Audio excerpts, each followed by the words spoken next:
ख़बर शामिल कयूं था कराची मां। मोहम्मद सलीम मेमून जी रिपोर्ट मूजिब ईसा खान लेबोरेटरी में होम्योपैथी समाजी तंजीम एश वेलफेयर ऑर्गेनाइजेशन तरफां गुर्दन ते एक शानदार वर्कशॉप को ठाहियो वियो, जंहिंमें होम्योपैथी डॉक्टरनि वॾे अंग में शिरकत कई। Doctor Arshad Naz, doctor Imran Khan, doctor Uzma Hashmi, doctor Masood Khan, doctor Sheikh Awais Khan workshop में लेक्चर ॾींदे चयो त गुर्दा इंसान जा अहम उज़वा आहिनि।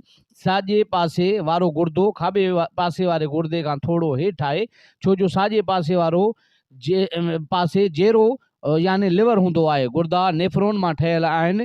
असांजी बॉडी में 2 मिलियन नेफ्रोन आहिनि। गुर्दा खून खे फिल्टर कंदा आहिनि। 24 कलाकनि में 1.5 मिलियन खून क्रॉस कंदो आहे। उन मां 170 लीटर फिल्टर खून कंदो आहे, छो जो एतिरो ई खून ख़राब हूंदो आहे जंहिंखे गुर्दा फिल्टर कंदा आहिनि। गुर्दे जी साइज़ 4 खां 5 इंच हूंदी आहे। गुर्दा बीन जी शकिल वांगुरु हूंदा आहिनि। हिकु गुर्दे जो वज़न 130 ग्राम आहे।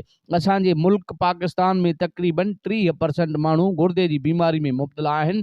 किथे पीअण जे लाइ मिठो पाणी साफ़ कोन्हे त किथे सब्ज़ी फ्रूट जी पोखाई गंदे पाणी सां थिए पई ऐं शराब घणे पीअण सां वापराइण सां तकलीफ़ूं वधी वञनि थियूं, या घटि पाणी पीअण सां, या ॿिया बि कारण थी सघनि था। अफ़सोस सां चवणो थो पवे त कराची समेत पूरे मुल्क में गुर्दनि जी बीमारी ते जेको कमु थियणु घुरिजे हा उहो कोन पियो थिए। हिते कराचीअ में SUIT में जेकर को वियो हूंदो त उनखे ख़बर हूंदी त मरीज़ जी केतिरी तज़लील थिए थी। जेको कमु डॉक्टरनि खे ख़िदमत तौरु करणु घुरिजे उहो कोन पिया कनि। होम्योपैथी सीनियर तोड़े जूनियर डॉक्टरनि खे वाज़े तौरु ॿुधाइण था चाहियूं त अगरि होम्योपैथी इलाज जी तरक़ी चाहियो था त अल्ट्रासाउंड कोर्स ऐं लेबॉरेटरी टेस्टुनि ऐं एक्सरे मुतलिक़ पढ़ाई कयो, या कोर्स कयो। बग़ैर ॼाण जे कहिड़ो इलाज कंदव।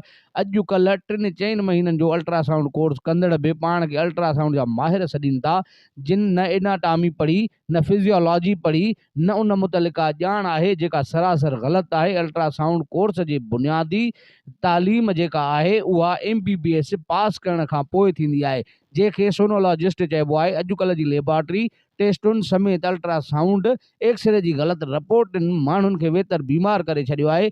जेसि ताईं अल्ट्रासाउंड या एक्सरे या लेबॉरेटरी जूं टेस्टूं कंहिं मयारी लेबॉरेटरी या कंहिं क्वालिफाइड सोनोलॉजिस्ट डॉक्टर खां अल्ट्रासाउंड नथा करायो, तेसि ताईं ख़ुदा जे वास्ते के मरीज़ ते तजुर्बा न कयो, न ई अहिड़ी का दवा ॾियो।